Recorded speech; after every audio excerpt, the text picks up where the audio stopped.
Greetings, friends. This is Manny Gonzales from Horizon Beverage Company. We're here to do another music and wine pairing.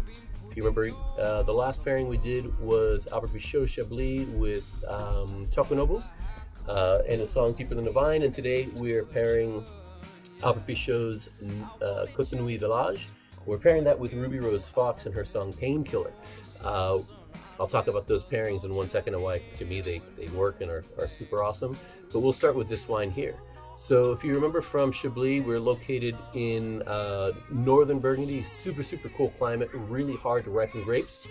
It's a little different here because we're slightly further south. We're in an area called the Côte d'Or, the Golden Slopes. That divides up into two little subregions. The Côte de Beaune in the south, which we'll talk about on Friday with a little live Q&A. But right now we're focused on the Cote de Nuit, which translates to the slopes of night. They call it the slopes of night not because of Pinot Noir as the main varietal, but because the soils here are clay-based soils. They're a lot darker, and they give a wine, they produce a wine that is a little richer in structure, deeper aromas, a little bit more pronounced perfume characteristics, with some really beautiful ripe fruit. This is the 2014 vintage, which was a beautiful vintage in Burgundy, especially for red wines. The fruit is super sultry, it's ripe, it's rich, it's ready, but still some nice high tones and some bright acidity.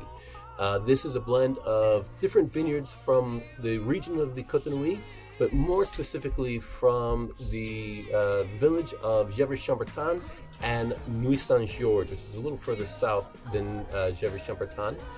These are two of the most prominent villages for Pinot Noir in the world.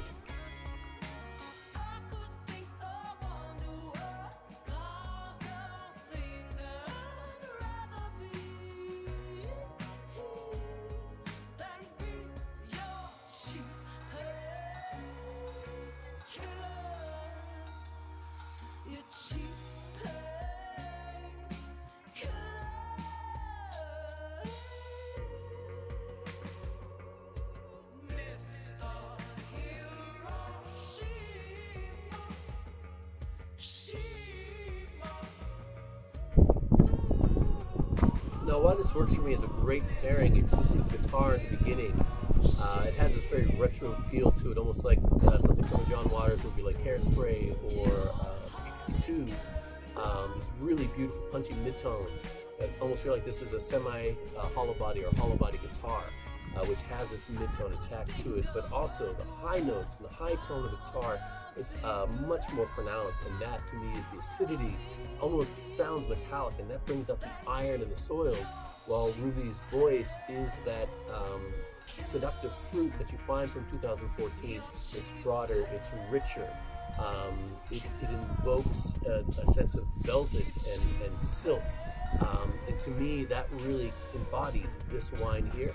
I hope you guys enjoyed the pairing, hope you guys enjoyed the music. Cheers, and we'll see you soon.